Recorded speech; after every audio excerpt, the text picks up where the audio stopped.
بسم الله الرحمن الرحیم. د مایترال ستینوز یو څه درس پاتې و پرون. نو په مایترال ستینوز کې والویریا چې د پرشر اف ټایم له مخې سنجول کیږي، نو چې څومره ستینوز شدیدي نو هلته به پرشر اف ټایم اوږدي. دلته مثلا یو کوچنی فوهه داسې د وینې وینې تېرېږي، دا وینه به سرعت واخلي او دوامداره به جریان لري تر هغو چې د بوتین اوزین فشار مساوي کېږي. د دې هغه پرشر اف ټایم به اوږدېږي. د څومره چې پرشر اف ټایم ډېري هغومره به والویریا کمه وي. یعنې موږ او تاسو 220 تقسیم د پرشر اف ټایم کوو، دا مایترال والویریا راکوي. درست؟ خو ټول اوږده پرشر اف ټایمونه مایترال ستینوز نه ښیي. مثلا په ګریډ 1 دیاستولیک ډسفنکشن کې هلته بوتین استرخا خرابه ده، بوتین ورو استرخا کوي، وینې سرعت کم ډول، بیا ډېر وخت نیسي چې د بوتین اوزین فشار مساوي شي، بیا اوزین تقلص کوي، داسې موجه رسمي کوي. نو دلته هم پرشر اف ټایم اوږده. په نورو حالتو کې پرشر اف ټایم باندې والویریا نشو سنجولی تر هغو چې دقیق ستینوز نه وي. درست؟ مثلا ګریډ 1 دیاستولیک ډسفنکشن کې دلته داسې نشو کولی چې دلته پرشر اف ټایم راواخلو بیا مایترال والویریا وسنجوو، دلته خو هسې اوږدي که نه. نو تفاوت د مایترال ستینوز د ګریډ 1 دیاستولیک ډسفنکشن سره په دې کې ده چې دلته سرعت ډېر ده، په دې کې سرعت کم ده. دا تفاوت ده. خو هغه نور کریټیریا د مایترال ستینوز باید ولرو چې بیا په پرشر اف ټایم باندې والویریا وسنجوو. درست؟ یو بل شی چې په دې باندې په دې دیاستولیک ډسفنکشن کې تاثیر لري هغه د لیفت ventricle ریستریکټیو فیزیولوژي ده چې هغه ګریډ 3 دیاستولیک ډسفنکشن ده. په ګریډ 3 دیاستولیک ډسفنکشن کې بوتین ځان نشي خلاصولی، سم یو شاخي لري ځان نشي خلاصولی. دلته که مایترال ستینوز ولري دا ګریډ 3 دیاستولیک ډسفنکشن په پرشر اف ټایم څنګه تاثیر کوي؟ اوږدېږي که لنډوي ده؟ لنډېږي. لنډېږي ولې اوږد شي؟ دلته چې وینې جریان پیدا که بوتین خواته دا بوتین استرخا نشي کولی، دا فشار ډېر زر جګېږي. نو د هغې لپاره دلته بیا په ګریډ 3 دیاستولیک ډسفنکشن کې د دې په عوض باندې چې دا پرشر اف ټایم داسې راسي داسې راځي، لنډېږي. نو مایترال والویریا کاذب شکل موږ او تاسو له خپلې اندازې نه ډېره ښیو. که مطلب دا ده چې دلته والویریا د مخکې سنجولې وله 1.2 سانتي متر مربع وله، اوس یې سنجایي اوس به 1.4 سانتي متر مربع وي په ګریډ 3 دیاستولیک ډسفنکشن کې. بله خبره د اتریال فیبریلیشن ده. په اتریال فیبریلیشن کې ایریګولر ریتم لرو. په ایریګولر ریتم کې دغه موجې چې دي یو له بل سره فرق لري. مثلا یوه موجه ده شروع سوله ورو ورو راغله تر بیزلاینه پورې. اوزین خو په اتریال فیبریلیشن کې بیا کنتراکشن نه لري. کنتراکشن چې نه لري نو دلته ای موجه نه رسمي کی. بل دیاستول شروع سه سیستول پسې راورسېده قطع که دیاستول قطع که بل. بیا دیاستول شروع سه لږې دوام وکړه، بل سیستول پسې راغی قطع که. نو دلته دغه موجې چې دي یوه د یوه ډسلریشن ټایم لنډ ده، د یوه اوږد ده. یو دیاستول ډېر وخت نیولی، یو دیاستول کم وخت نیولی ده. دلته موجې متفاوتې دي. نو په دې کې چې کله موږ تاسې غواړو چې د پرشر آف ټایم له مخې نه والویریا وسنجو، د دې موجو هغه اوسط پرشر آف ټایم به راخلو، 15 موجې به راخلو، د ټولو اوسط به بیا راخلو چې اوسط څومره د پرشر آف ټایم بیا به 220 تقسیم د هغې کړو. دا یو خبره. بل دا ده چې په دې موجو کې د داسې موجې پرشر آف ټایم به راخلی چې دیاستولیک ټایم یې لږ اوږد دی. مثلا په دې موجو کې چې ده د دې موجې نه هم دا موجه د سلیریشن ټایم یې ډېر ده، نو پرشر آف ټایم د همدغې راخلي بیا 220 بیا تقسیم د دې کړو یا اوسط راخلي. او یا یو بل کارم کېږي که ای سی جي لاین د وصل کړی مریض سره، نو دلته چې د ای سی جي کوم خط راځي، کومه موجه د ای موجه چې مخکې د کیو آر اس نه ختمه شوي، یعنی مخکې د سیستول نه ختمه شوي، د همغې موجې پرشر آف ټایم راخلو. یعنی دا په دې معنا ده چې مایترال نه چې کومه فلو روانه ده په خپله تبه باندې ختمه شوې ده، بل سیستول نه ده قطع کړې. که چیرې زمونږ او تاسې دغه ای سی جي کیو دلته شروع شوی، دا په دې معنا ده چې دا موجې پسې سیستول راغلی ده، دا یې قطع کړې ده. درست؟ سیستول پسې راغلی ده یې قطع کړې، په خپله تبه نه ده ختمه شوې دا فلو. نو داسې موجه راخلو چې د ای موجې ختم د سیستول شروعي، د داسې موجې پرشر آف ټایم راخلو. خو ښه خبره دا ده چې دومره زحمت سړی ځان ورنکړي، موجه پرېږدي چې تر ټولو اوږده موجه وله د هغې پرشر آف ټایم راواخلي. او یا دا ده چې سړی که مجبورېږي بیا نو نورو طریقو نه کار اخلو. موږ هلته نورې طریقې هم لرو، پیزا میتود هم لرو، کانتینیوټي ایکویشن فورمول هم لرو، او پلانیمیتري هم لرو. ځینې وخت داسې کېږي چې دغه د مایترال ای موجه چې ده 2 سلوپه لري.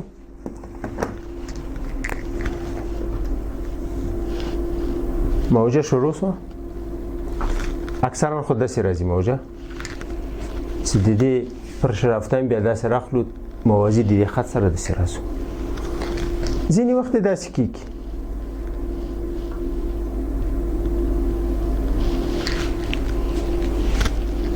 اوس نو یو سلوپ داسه یو سلوپ داسه، نو ایکو کې خو داسې نشو کولی چې داسې راسو بیا داسې راتاو شو. درست؟ دلته 2 سلوپه دي، نو که چیرې دا سلوپ راخلي والویریا یو شی راځي، که چیرې دا سلوپ راځي بل شی راځي. نو د دې لپاره حل لاره دا ده چې داسې یو سلوپ راخلو چې د هغې ټایم ډېري. مثلا دې څومره وخت نیولی دغې دومره وخت یې نیولی ده. درست؟ دې سلوپ او دا سلوپ چې ده ډېر وخت یې نیولی ده. اوس نو دې نه تېرېږو، یوازې د دغې سلوپ راخلو، د دې پرشر آف ټایم تعینوو. که چیرې 2 سلوپه ولري، مثلا معکوس حالت یې داسې راځي، موجه پورته شوله، راکوزه شوله، داسې لاړه. صحیح؟ اوس نو یو سلوپ دا ده، یو سلوپ هم دا ده. منګه دغه سلوپ راخلو د دې لپاره چې د دې ټایم ډېر ده. صحیح؟ ډېر وخت یې نیولی ده. دا سلوپ چې ده کم وخت کې ختم شوی ده. نو که چیرې 2 سلوپه وي، داسې سلوپ راخلو چې هغه ټایم یې ډېر وي. نو ځینې وخت چې مریضان لو کاردیاک آوتپوت او یا برادیکاردیا ولري، مثلا بوتین سیستول خراب ده، بوتین اجکشن فراکشن 15 کې ده. دلته بوتین سیستول کوي 15% وینه دلته بیرته په بوتین کې پاتې سوله د سیستول په ختم کې د دیاستول په مال کنه. دلته سي وینه پاتې سوله دیاستولیک پرشر د لفنترکل پورته ده جګ ده. اوس نو سي میترال پر خلاصيږي دا وینه په ډیر سرعت نشي تللی. دلته فشار جګ ده. تفاوت د فشار سي کمی بیا سرعت هم کمیږي ورسره. صحیح؟ نو دلته فشار جګ ده. دا فشار هم د سره دومره تفاوت نه کوي. نو دا وینه به د ستینوتیک د سامنم په کم سرعت سره تیریږي. چې په کم سرعت سره تیره سره نو موجه په خوا رسمیدله داسې اوس رسمیږي داسې. د دې پیک ویلوسیټي چې کمه سوله پریشر ګرادینت هم کمیږي، مین پریشر ګرادینت هم کمیږي، ټایم ویلوسیټي انټیګرال هم کمیږي، ټولې کمیږي.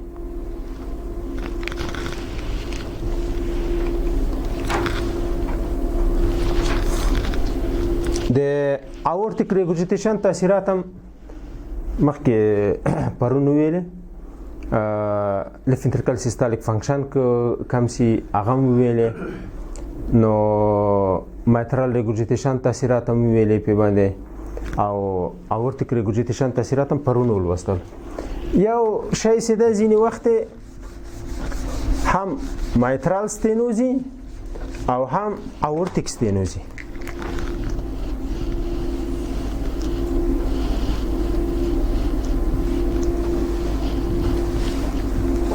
دو دا سامه هم دا ستینوز ده هم دا ستینوتیک ده. اوس نو د میترال ستینوز د اورټیک ستینوز ته ګټه کوي. دلته د میترال ستینوز نه کم وینه تیریږي، کم حجم تیریږي بوتین ته. دلته چې کم حجم تیر سه دا کم حجم د ستینوتیک د سامنه د اورټانه په اسانۍ سره تیریږي. داسې فکر وکړئ چې دلته په اورټا کې په دې حالت کې سرعت ده 2 متره پر سکند. د سام ته ګورئ چې ډېر کلسیفیکیشن لري، لیفلیټونه سره سم نه خلاصېږي. داسې درته ښکارېږي چې دا به سیویر ستینوزي، خو دلته سرعت کم راځي. هغه د دې لپاره چې د میترال نه کمه وینه راغلې دلته دا کم حجم د سیویر ستینوز نه په اسانۍ سره تیریږي، هېڅ مشکل نه ده.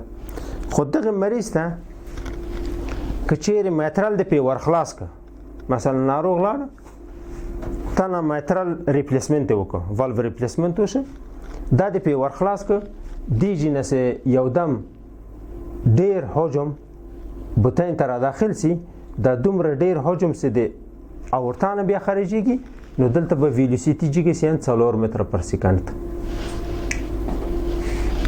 دومره حجم خو د تنګ د سام نه نشي تېرېدلی که نه. نو حجم چې زیات څه د سام تنګ و سرعت به ډېرېږي، سرعت به ډېر سي، دلته به سرعت سي 4 متره پر سکند. نو دا سي حالت کې مریض چې لیږل کېږي باید دې ته پام وکړي چې مثلا دلته ستینوز ده، ستینوزي دلته په اورټا کې سرعت باید کمي، هغه نارمل رینج یې 1.7 متره پر سکند ده که نه، دومره سرعت ده. دلته باید سرعت کمي، دلته باید 1 متر وي، 90 سانتي متره وي که نه، 1.1 1.2 دومره ډېر باید نه وي.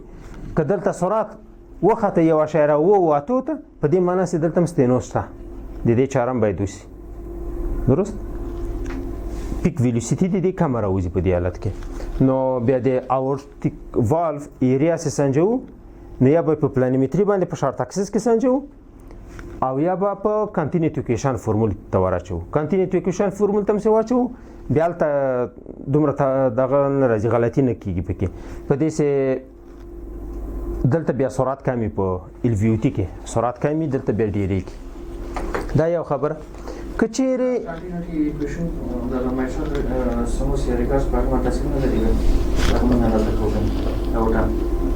د دې ستینوز پې تاثیر نه لري، خو که ریګرجي بیا پې تاثیر کوي.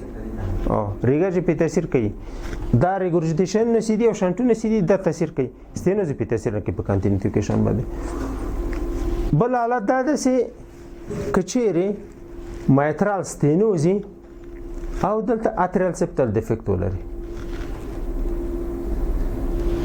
دا بیا د مایترال ستینوز ته ګټه کوي دا حجم چې د وینې دلته راځي څومره چې داسې تېرېږي داسې نورې داسې ځي رایټ اتریوم خواته دغه مریضان زر پلمونري ایدیم ته نه ځي صحیح خو دومره به وي چې که دا حجم ډېر داسې لاړ شي هلته به پلمونري هایپرټنشن زر رامنځته شي رایټ وینټریکل فیلر به زر رامنځته شي نو دا بیا دې ته ګټه کوي میترال ستینوز ته ګټه کوي که چیرې دلته اتریال سپټل ډیفیکټ ولرئ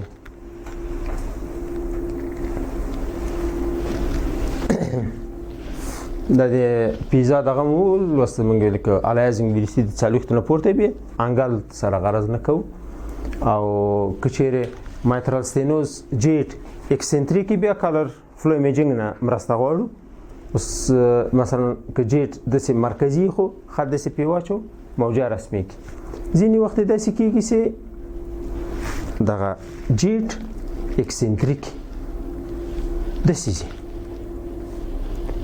جیټ چې داسې ولاړه که چیرې پروب دی دلته وي خط چې ته داسې پې راچوي دلته زاویه یې پیدا کړله د سوټي بیم سره صحیح موازي رانغی بیا نو ته مجبور یې کلر دوپلر باچوي کلر دوپلر کیسې وګورې چې جریان داسې روان ده بیا به خط ورته برابروي داسې بیا راتشي ورته چې پیک ویلوسیټي دې صحیح راسي که نه که داسې حالت کې واخلې بیا پیک ویلوسیټي او پیک پریشر ګرادینټ دا ټول کم راوځي ځینې وخت داسې کېږي چې مریض ته راپور ورکوي والویریا 1.6 سانتي متر مربع یو مایترال ستینوز ده خو مریض اعراض لري اگزرشنل ډسپنی لري هغه معالج ډاکټر در سره نه مني وایي مایلډ ستینوز نه ده دا مودریټ او سیویر ستینوز کې د مریض مې اعراض ډېر لږ څیزي ستړی کېږي صحیح د دغسې مریض لپاره اکسرسایز ټیسټ کوو بیا ورته اکسرسایز ټیسټ نه وروسته بیا ورته ایکو کوو چې څنګه ده نارمال د سامونه چې دي دا انولوس یو الاستیکیت لري فلو چې پې ور ډېرې شي لږ ځان خلاصوي فلو ته اجازه ورکوي چې ولاړه شي نو چې دسام ستینوتیک شي بیا هغه الاستیکیت نور محدود کېږي څومره چې لیفلیټ خلاصېږي هغومره اجازه شته ده نور اجازه نشي ورکولی د دغه مریض دسام لیفلیټونه دغومره خلاصېږي چې هغه استراحت په حالت کې چې څومره فلو پې باندې راځي هغې ته ارامه اجازه ورکوي چې تېره شي ترېنه د دې نه نور ګنجایش نه لري چې د لیفلیټونه نور ځان خلاص کړي مثلا د لیفلیټونه داسې شوي دي چې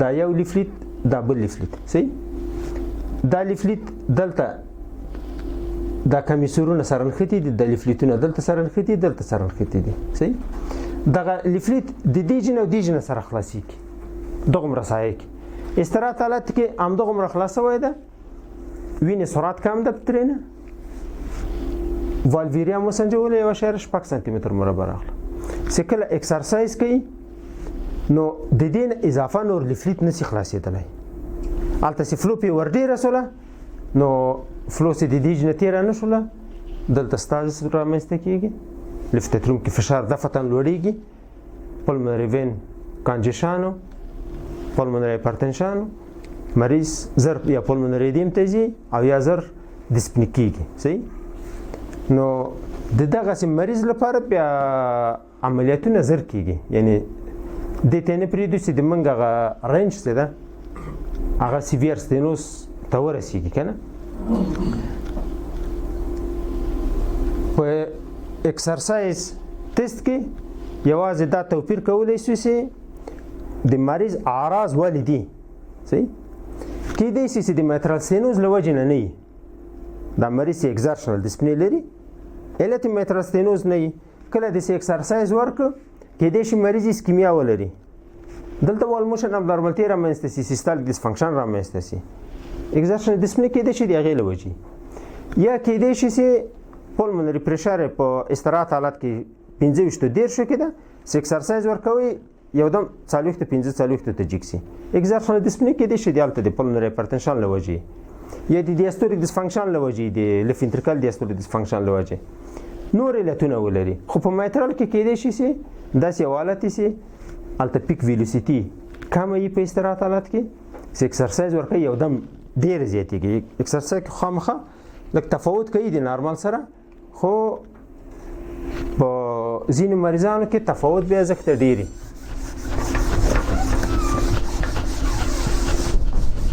د ترایکاس والف سټینوس ده د دې ارزیابي تقریبا هماغسې ده لکه مایترال سټینوس کېږي نو د ترایکاس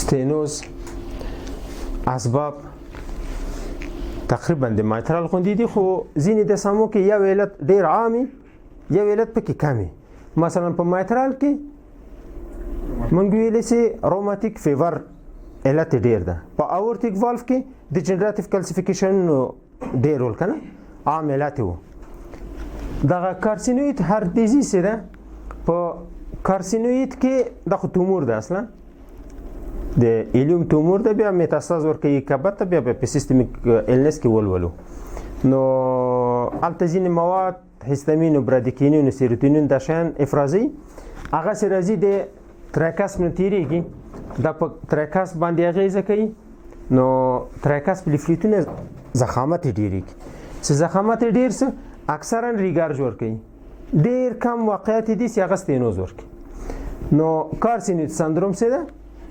همدلته په ترایکاس کې او هم په پولمونر کې کېدای شي چې ریګارج یا ستینوز رامنځته کړي دغه مواد هم چې درته ویلې سیروتونین او برادیکینین او هیستامین دا په لنګ کې تخریبېږي خرابېږي سره په ریا کې که نه هلته خرابېږي په سوګو کې چې خراب شو مایترال خواته نه راځي لیفټ اتریوم خواته نه راځي لیفټ وینټریکل خوا نه راځي اورتا او مایترال پکې مسونه پاتې کېږي صحیح خو ځینې واقعیت د کارسینوید ستا داسې تومور خپله په سږو کې ده تومور چې په سږو کې هلته چې هغه مواد افرازېږي مستقیما دلته راځي لیفټ خواته راځي بیا نو مایترالو اورتا هم کېدای شي چې ستینوز پیدا کړي د کارسینوید له وجې نه تومورونه چې دي د هر دسام مخې ته چې تومور راغی هغه کېدای شي چې فوهای بنده کړي ستینوز ورکړي دا نو تنها د ترایکاس مشکل نه ده د ټولو دسامو ده ویجیټیشن چې په هر دسام راغی هغه دسام کېدای شي چې بند کړي ستینوتیکي تضایق ورکړي والوولر ډیمیج فرام کاتیټر یا پاسمیکر لیډ دا په نورو دسامو کې دومره نشته ده د دې لپاره چې پاسمیکر لاین دلته راځي د ترایکاس نه تېرېږي د رایټ وینټریکل په اپکس کې دلته نصب کېږي په انټروینټریکولر سپټم اپیکال سیګمنټ کې دغلته نصبېږي دلته دا قسمت عضلي ده صحیح نو پاسمیکرونه اکثرا دلته دي نو پاسمیکر چې د ترایکاس نه تېرېږي دغه لیفلیټ ډمیج پیدا کوي دلته یو لیفلیټ ده دلته بل لیفلیټ داسې لیفلیټونه خلاصېږي بندېږي کرار خوړل کېږي دلته اکثرا ریګارج ورکوي نو ډېر کم واقعیات دي چې دا قسمت ډمیج پیدا کړي بیا کرار دلته کلسیفیکیشن نشان رامنځته شي او بیا کمیسورونه سره وتړل شي ستینوز پیدا کړي هسې واقعیت ډېر کم دي خو زیاتره ریګورجیټیشن ورکوي دا ډېر نری ده خپله کاتیتر داسې نه کوي یو کاتیتر داسې کېږي چې یو لیفلیټ ټینګ راونیسي لیفلیټ حرکت ته پرېنږدي صحیح لیفلیټ حرکت ته پرېنږدي بیا نو د ستینوز علایم را څرګندېږي که نه انیوریزم اف ساینس اف والسالوا نو که چیرې د اورتا ساینس والسالوا انیوریزم کې او د ترایکاس داسې راټېله کړي د شاخونه یې راټېله کړي جیراتان کې بیا کېدای شي چې د ستینوز علایم پیدا شي په ترایکاس کې نو دا فشار په هر دسام کې کېدلی شي مثلا په لیفت اتریوم باندې دی خو نه د کوم تومور چې شي سي میترال د سره ټیله کی پلمونری والو را ټیله کی اورټیک والو ټیله کی هر کتله سي د شاخانه د سم را ټیله کی کې د شي سي د تضيق اعراض ورکی او پروستاتیک ابستراکشن نسی دی خو د سم ته سي پروستاتیک والو ور واچو نو دغه ویلوسیټي او پرشر ګریډینټ د شان بګوري کال په کال به تعقیبي هغه خپل د پروستاتیک والو اختلاطات دي سي بیا ستینوز ورکی روماتیک فیور دلته نو خو هغه هم کېدی شي ځینې واقعیت شته داسې تریکاس په پلمونري والو ونیسي ستا دي که نه نو دلته دا تریکاس مې د ښودلی سي یوژولي روماتیک فیور ده که نه د نور امراض اصلا کم دي کارسینوید سندروم کم ده تومورونه خو واقعیت کم دي ویجیټیشن زیاتره په میترال کې جوړېږي دې خواته نه جوړېږي که نه نو والوولر ډیمیج پس میکرونه خو موږ ویلي سي زیاتره ریګارډ جوړ کوي دا نور اسباب اصلا کم دي زیاتره اما روماتیک فیور پکې صحیح ده نو که چیرې د سم ستینوتیکي په 2 ډایمنشنل ایکو کې به د لیفلیټونه وګورو ضخامت ډیر ده او یو به دومینګ شیپي صحیح ده لیفلیټونه به داسې خلاصیږي دومینګ شیپ لیفلیټونه به وي لیفلیټونه به ضخامت ډیري رایټ اتریوم به دایلیټي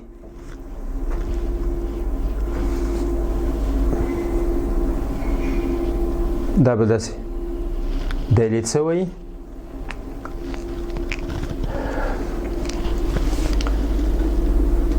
په تریکاس کې څه ده ریسپیریټري وریشن شته میترال کې نشته دومره میترال کې یوازې په تامپونات او کنسترکټیو پیریکاردیت کې راځي خو په تریکاس کې نارمل حالت کې مسته ده نو د ښه پرشر اف ټایم تعینولو لپاره او ښه ویلوسیټي تعینولو لپاره بیا مریض ته وایي چې په ایکسپایریشن کې خپل تنفس وساتي په هغې زمانه کې دغه کې او غیر د هغې نه اصلا ضرورت نشته داسې مریض نه وغواړي چې ایکسپایریشن کې خپل نفس وساتي مریض پرېږدي چې تنفس کوي نو دلته خو موجې رسمیږي صحیح موجې رسمیږي چې د کومې موجې پیک ویلوسیټي زیاته ولا پرشر اف ټایم زیاتو بیا مغی نه راخلي د تریکاس والویریا هم په هماغه پرشر اف ټایم میتود باندې تعینېږي چې د دې موجې پرشر اف ټایم راواخلي بیا نو په میترال کې هغه ثابت عدد 220 وکنه 220 تقسیم د پرشر اف ټایم په تریکاس کې دغه ثابت عدد 190 ده څومره چې پرشر اف ټایم راووته 190 تقسیم د پرشر اف ټایم کېږي د تریکاس والویریا لپاره ده تریکاس والویریا کولی شو چې په پیزا میتود هم تعین کو او په کنټینیوټي ایکویشن فورمول باندې هم تعین کو لکه د میترال غوندې یوازې میترال او اورټیک والف هغه شارټ اکسیزم لري پلانیمتري هم پکې کولی شي یعنی اورتا کې پلانیمتري ډیر معمول نه ده ډیر د مجبوریت په وخت کې پلانیمتري کوو خو میترال ډیر کیږي په پلانیمتري کې د تریکاس پسې ده شارټ اکسیز داسې نه راځي چې د لیفلیټونه داسې درې واړه وګورو سره بیا هلته پلانیمتري وکړو پلمونري والو هم دغسې وضعیت ته نشو راوستلی چې هلته پلانیمتري وکړو نو د رایټ خواته چې ښي خواته چې کوم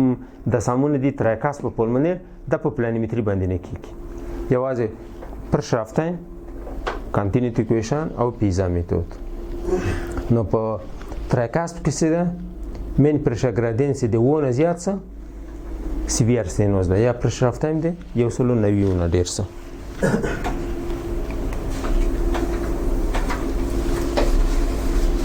پلمونري ستینوز ده زیاتره ستینوزونه چې دي کنجنیټل دي مثلا په تترالوجي افالوت کې کېدای شي چې پلمونري والف ستینوز رامنځته شي کېدای شي یو جز دی یو انومالي درست یا کېدای شي یوازې خپل ځان ته اس تترالوجي فالوت مریض ونه لري یوازې پلمونري ستینوز رامنځته شي لیفلیټونه سره سم نه خلاصیږي دلته پلمونري ستینوز رامنځته شي زیاتره واقعیت د پلمونري ستینوز کنجنیټل دي کسبي شکل باندې ډیر کم واقعیت دي چې کېدای شي چې ونه ګوري چې مریض په ماشومتوب کې جوړ او بیا وروسته پلمونري ستینوز پیدا کړي. هسې واقعیت ډېر کم دي. نو دا کارسینوید ډیزیز او ویجیټیشن او تومورونه چې داخل د قلب کې یا بیرون د قلب کې کنه دا موږ ویلې چې دا په هر دسم کې کېدای شي، په دې کې کېدای شي سره رامنځته شي. او لکه د اورتا غوندې دلته هم سب والوولر او سوپرا والوولر ستینوزونه شته ده.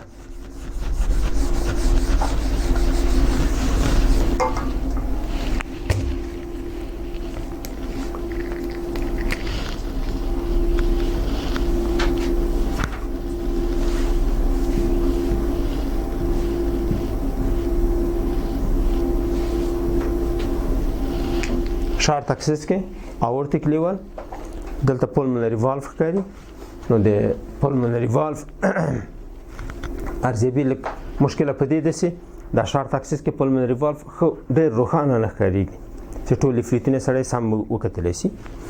نو دلته یوازینی شی چې مرسته کوي هغه کنټینیوس ویف دوپلر ده. کنټینیوس ویف دوپلر هم چې پرې واچوو دلته به ویلوسیټي ډېره جګه رسمه شي. ویلوسیټي چې جګه رسمه شوله په دې معنی چې هلته ستینوز ده.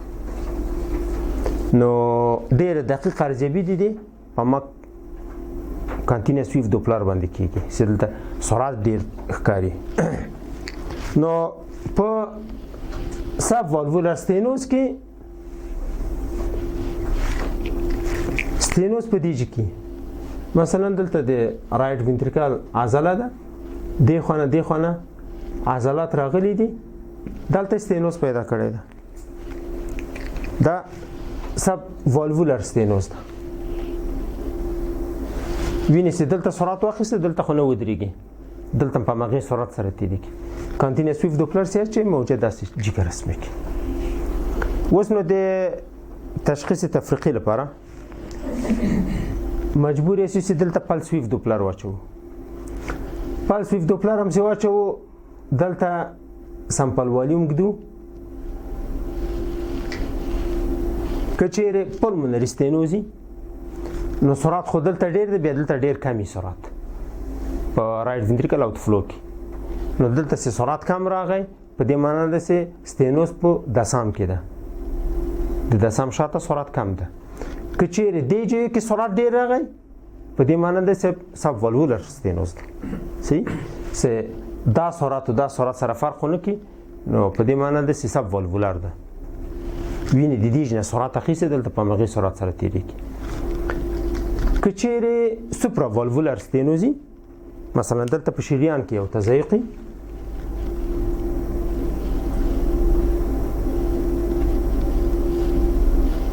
شریان کې تضایق ده، دلته چې دا موجه رسمه شوله کېدای شي چې دلته سرعت کمي د دې موجې د دې شریان موجې دلته شریان کې تضایق.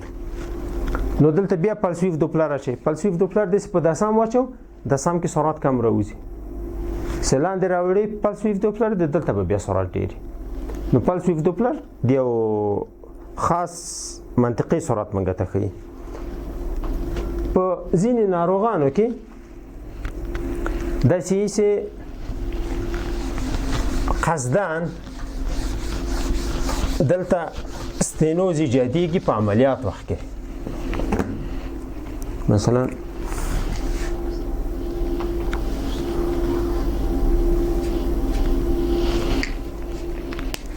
داسې یو مریض ده، سپټوم دې خواته نشته، فکر وکړئ چې سنګل وینټریکل ده.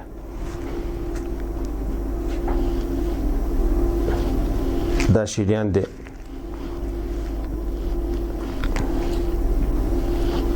دا شریان دی پلمونیر ده، دا شریان دی اورتا ده. د جوف نه دواړو ته وینه راځي. صحیح ده؟ نو په داسې حالت کې دا خو داسې وګورئ چې سنګل وینټریکلز وینه دې ته هم راځي دې ته هم راځي. سیستمیک واسکولار ریزیستنس ډېر د نظر د پلمونري واسکولار ریزیستنس ده. صحیح؟ په پلمونري ارتري کې فشار تر 25 نورمال ده. صحیح؟ په سیستمیک کې تر 110 پورې سي. نو دلته ريزستانسي موجود ده، دا اورتا ده. دلته ريزستنس موجود ده، دا وینه اکثرا ټوله د سي راځي پولمونری خواته. دلته حجم ډیریږي په پولمونری ارتري کې.